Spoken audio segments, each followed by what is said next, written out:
அனைத்து இந்திய அண்ணா திராவிட முன்னேற்ற கழகம்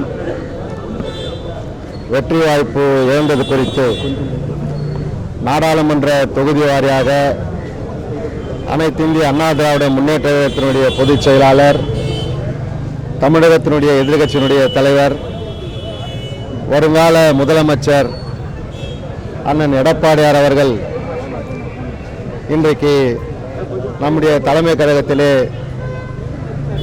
நிர்வாகிகளோடு நேர்காணல் நடத்தினார்கள். அரக்கோணம் நாடாளுமன்ற தொகுதிக்குட்பட்ட கழகத்தினுடைய நிர்வாகிகள் அந்த நேர்காணலிலே கலந்து கொண்டு பல்வேறு ஆலோசனைகளை, பல்வேறு கருத்துக்களை எல்லாம் சொன்னார்கள்.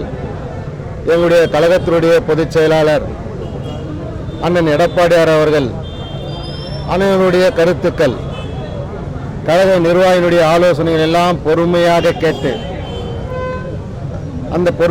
கேட்டு அதற்கு பின்னாலே பல்வேறு பதில்களும் அறிவுரைகளையும் வழங்கினார்கள்.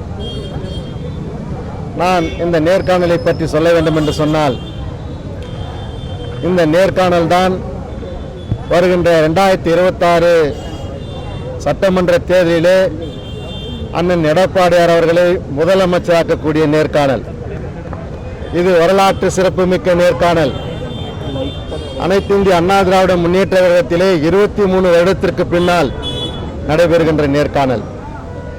1999ஆம் ஆண்டு நாடாளுமன்ற தேர்தலிலே வெற்றி வாய்ப்பை அதிமுக இழந்தபோது புரட்சி தலைவி அம்மா அவர்கள் கிண்டியிலே நேர்காணலை நடத்தினார்கள்.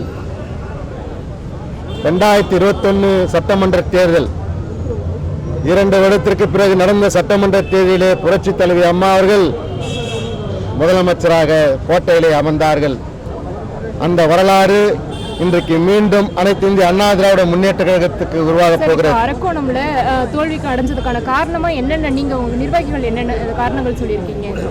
நிர்வாகிகள் கூட்டணி பலம், பிரதம வேட்பாளர் போன்ற குறைபாடுகள் இருந்ததால் தான் நம்முடைய வெற்றி வாய்ப்பு குறைந்தது என்று சொல்லியிருக்கிறார்கள்.